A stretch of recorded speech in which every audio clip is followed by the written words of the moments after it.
Hello, everyone. I'll give some more tips with regards to, creating attribute queries because, like I said, attribute queries go along with also location queries. Okay, I just want to emphasize that again. This is something that's utilized a lot within GIS. So make sure you're reading the book chapter. Make sure you are practicing it because practice makes perfect. Okay, so I'm just letting everybody know now that you do need to practice it. Okay, because again, this is going to be in the final project as well too. Okay, remember to do a attributes query. Okay, it's always here. Okay, you have to go here to select by attributes. Make sure you have the correct layer. Okay, you have to have the correct layer. Okay, if you don't have the correct layer, it will not work. If I was to use this, okay, again, okay, I want to select the counties. Well, that's not the right one. Okay, so make sure you have the correct layer. Okay. Let's say I want to select 3 counties. Now, this is not the ones for the lab because I want you guys doing the correct ones, okay? Do name 10 equal to, get unique values, Allegheny. Or name 10 equal to, okay, Berks. Or name 10. Remember, it's or. Name 10. Now I'm going to do a little bit more here. Lancaster. Okay, let me make sure I have the equal to. I'm missing that. Or name 10 equal to, we'll say this one, okay? I'm going to hit apply, okay? I'm going to hit close.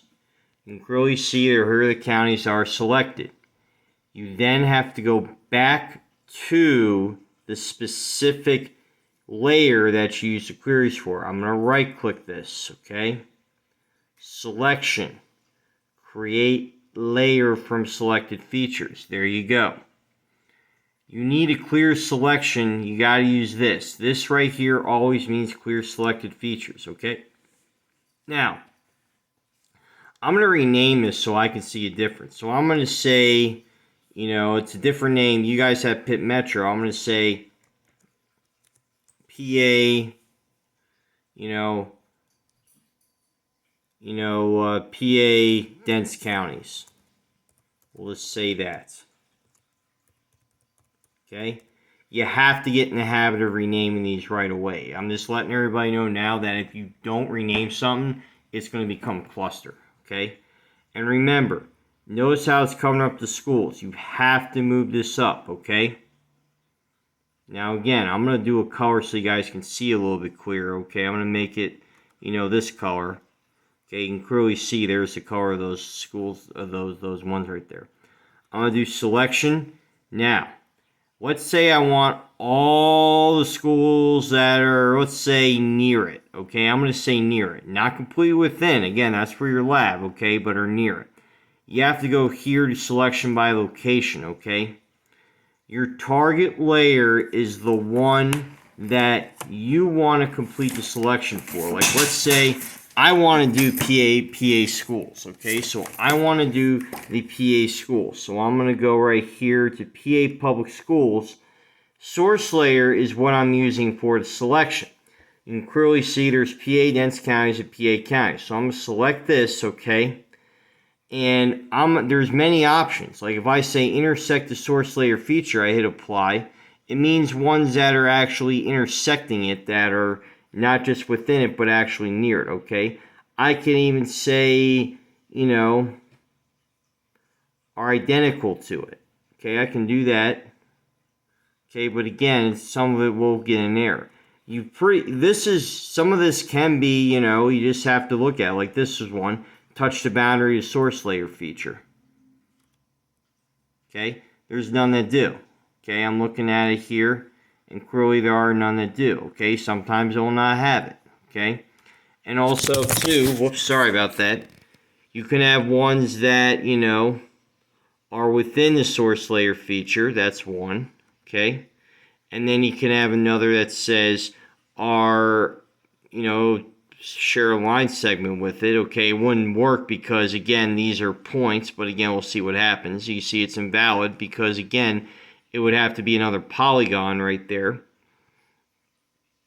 And let's say right here, have a centroid in the source layer feature. It's not going to work either. Okay, but again, you can clearly see that there are many different ones to select. You pretty much have to select the correct one. Okay, but really the ones I've seen most are completely within the source layer feature, are completely within the source layer feature. Okay, those are the ones, these are common. Either, again, this is more for polygon, polygon, polygon. Okay, so again, it just really depends on what you're doing. Okay, and remember, you always have to click on here to go to selection and create a layer from selected features. I would honestly turn this off so that way I don't see it. So there you go, you see your selection. Okay, and what I would do then is I would rename it. Okay, and I would say, well, let's just say, you know, selected schools. Like I said, get in the habit of changing this. Okay, now you can go even further and you can then even do another attribute query. Okay, and watch, I can then go here and I can say, okay, I can now select other things too, like naming that. Okay, so that's really what you got to do for a location query, or also too for that. Okay, so I'm going to go ahead and stop it here, but like I said, okay, it's different counties I selected except for one. Okay, so make sure you read the directions. Please email or come to the Zoom session if you have any questions.